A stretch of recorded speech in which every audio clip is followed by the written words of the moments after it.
radio rullīšu klausītāji un skatītāji.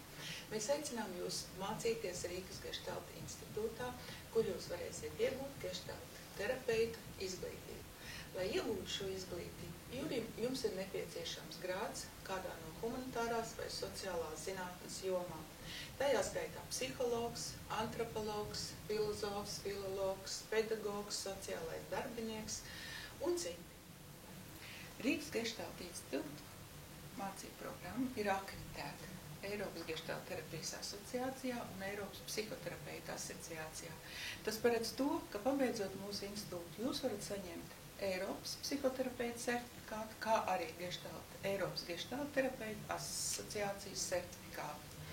Mācības mūsu institūtā ilgst 5 gadus, taču sākot jau no 3. gada, jūs varat mēģināt savus iemaņas Geštalta praktiķa lomā supervizoru uzraudzībā.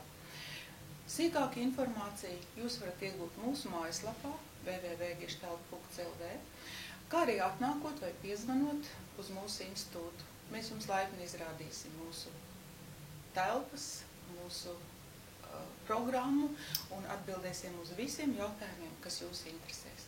Laipni lūdzam, nenokavējiet. Dokumentus mēs pieņemam līdz 27. jūlijam. Gaidīsim!